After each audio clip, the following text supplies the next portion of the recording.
Nós precisamos pensar numa política de segurança pública que enfrente, sim, com firmeza, porque, vejam, nós precisamos enfrentar com firmeza esses criminosos que fizeram o que fizeram com Marielle. Nós precisamos enfrentar com firmeza miliciano, grileiro de terra, faccionado. Nós precisamos enfrentar esses bandidos com toda a firmeza e com toda a força, dentro do Estado de Direito.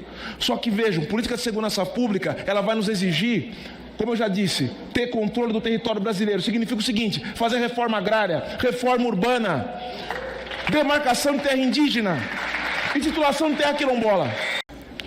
Essa perda foi uma perda para o Brasil, desde o seu primeiro momento, porque representou o início de um processo de degradação institucional e de degradação, eu vou mais além, civilizatória da sociedade brasileira.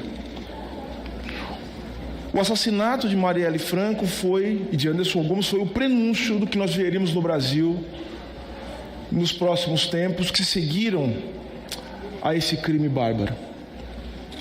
E nós sabemos o que nós vivemos.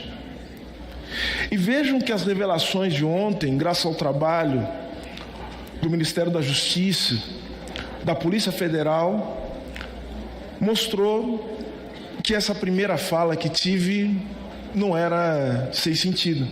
Revelou-se ali as entranhas de um Estado apodrecido, de uma sociedade que é conivente com as piores coisas e que precisa ser radicalmente reformulada. Portanto, ontem, as revelações que foram feitas nos dão uma oportunidade de repensar o que precisa ser feito para que o Brasil ele possa ser ressignificado, para que o Brasil ele possa ser refundado em vários aspectos. Então, eu gostaria apenas de citar 2 pontos que considero importantíssimos na reflexão que o dia de hoje nos traz. A primeira delas é uma reflexão sobre a segurança pública.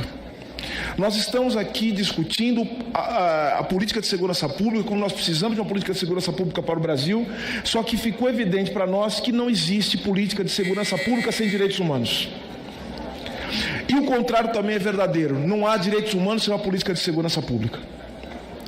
E com isso, senhores, o que eu estou falando de política de segurança pública? O Brasil precisa retomar o controle do seu território. E retomar o controle do seu território não é usar as forças policiais para ficar entrando em casa de pobre e dando tiro e dando soco em negro, em pobre, em gente periférica. Retomar o controle dos territórios no Brasil significa o Brasil dar ao povo brasileiro aquilo que o povo brasileiro precisa para ser o que ele pode ser de melhor.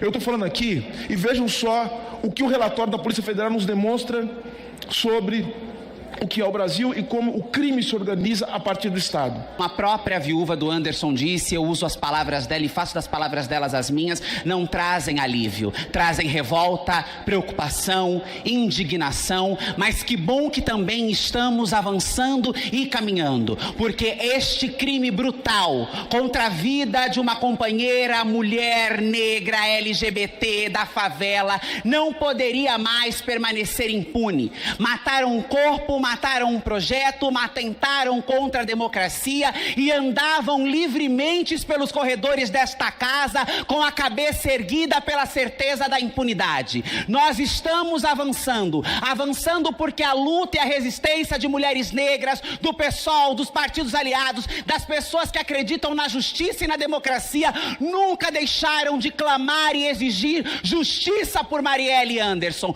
Justiça por Marielle Anderson é justiça por um Brasil que mata negros e negras todos os dias. É justiça por um Brasil que faz o genocídio brutal nas periferias desse país, que executa o corpo de mulheres transexuais e travesti. É deste Brasil que nós estamos falando. E nós seguiremos aqui exigindo que essas investigações continuem, mostrando que o Estado brasileiro é conivente e apertou a arma que executou a nossa companheira. é brutal, é chocante, é assustador, é desolador, mas nós não abaixamos a cabeça em nem um minuto. Nós somos semente da luta histórica que é Marielle Franco. Nós ocupamos este parlamento, nós ocupamos a política institucional do Brasil de cabeça erguida, porque nós sabemos exatamente quais são os projetos que eles querem barrar. É um projeto de vida, é um projeto de diversidade, é um projeto de democracia. Então, 6 anos depois,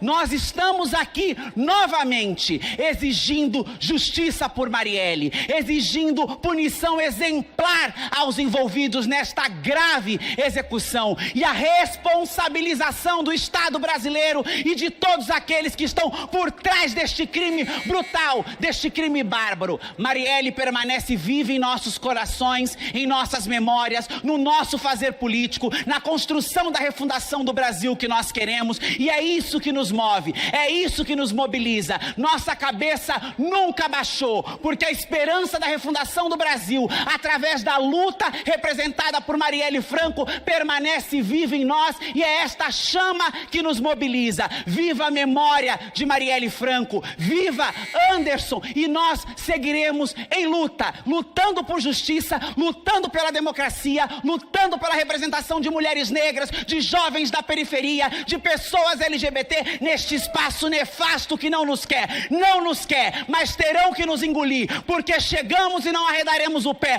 por Marielle e por todas nós. Muito obrigada, parabéns, Talíria, sigamos juntas na luta, obrigada e axé. Requer essa sessão e requereu, baseado em 3 pilares centrais: a homenagem, a solidariedade e a cobrança. Cumprimento Talíria, nossas colegas deputadas que estão à mesa, deputada Erundina, ministro Silvio Almeida, o Poder Judiciário aqui representado pelo TST, a ministra Adelaide Arantes. E eu só tenho 2 minutos. Em 2 minutos eu quero apenas registrar algumas palavras que para mim são muito significativas. Nesses 6 anos, ministro, nós ouvimos a palavra medo, nós ouvimos a palavra dor, nós ouvimos a palavra frustração, nós ouvimos as perguntas: quem matou, quem mandou matar e por quê? E nós ouvimos durante todo o tempo que o caso seria esclarecido pela Polícia do Rio de Janeiro. Nós aqui, coordenados pelo deputado Jean Willis, com relatoria do deputado Glauber, nós montamos aqui uma comissão externa desse parlamento para acompanhar as investigações. Primeira visita que fizemos, delegado Rivaldo. Qual não foi o seu comportamento? Chorar. Chorar como amigo de Marielle e que daria sua vida para esclarecer o caso. Nós circulamos o interventor, seu Braga Neto, que precisa ser ouvido, o superior dele. Nós fomos ao Ministério Público, nós fomos à GAECO, nós fomos ao secretário Richard Nunes, nós fomos a todos os lugares. E o que a gente percebia é que, de fato, a investigação circulava em torno do mesmo lugar. Obviamente que a federalização naquele momento não se pôs. E foi preciso, como disse a Fernanda, mudar o governo federal para o presidente Lula, para que nós tivéssemos esse caso no caminho do esclarecimento. Todo mundo dizia: a delação é só meio de prova, mas ela só é homologada quando outras provas corroboram a delação. Portanto, não há dúvida aqui, no nosso caso, de que essas pessoas estão envolvidas nesse processo. E é sórdido ver um agente da polícia estar envolvido na trama e na obstrução da justiça. E eu quero aqui realçar um aspecto: o porquê para nós ainda não está claro. Já está claro quem atirou, já está claro quem mandou, mas o porquê ainda precisa ficar claro. Se foi motivo fútil, escolheram Marielle para poder dar recado, é isso? E por que Marielle? Aí eu quero terminar falando o seguinte: nós estamos diante de um bárbaro crime de violência política de gênero. E nós precisamos dizer isto sempre, Isso é um crime político de gênero. E Marielle foi a expressão mais contundente dessa agressão e dessa violência. E para nós são trazidos alguns desafios. Não só enfrentar a violência política de gênero, enfrentar o racismo, enfrentar todo tipo de discriminação, mas foi colocado o desafio de enfrentar o que é o crime organizado no Brasil, o que é o papel do Estado brasileiro, o que é o papel desta Constituição que não dá à União instrumentos para a segurança pública. E domingo, finalmente, e é preciso dizer que nós só estamos caminhando para o desfecho desse crime porque houve a entrada do governo federal e da Polícia Federal nessa investigação. E neste domingo a revolta nos tomou.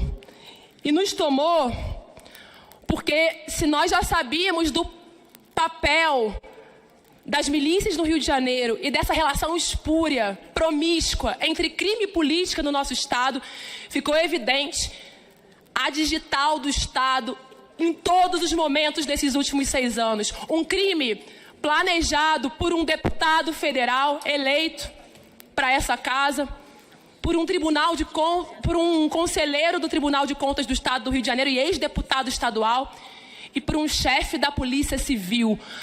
Todas as esferas do Estado brasileiro estavam no planejamento intelectual do crime talvez mais brutal desde a redemocratização. E se foi o Estado brasileiro que planejou esse crime, que executou esse crime, porque a bala que matou Marielle e Anderson foi uma bala do Estado, da Polícia Federal. Foi esse mesmo Estado que plantou uma testemunha falsa para desviar os rumos da investigação, que obstruiu a justiça quando apagou as câmeras, quando impediu que se encontrasse o carro do crime. Foi esse mesmo Estado, representado pelo general Braga Neto, que indicou o chefe da Polícia Civil, hoje preso, o delegado Rivaldo Barbosa. E é também esse mesmo Estado que precisa se responsabilizar pelo desmanche da democracia brasileira.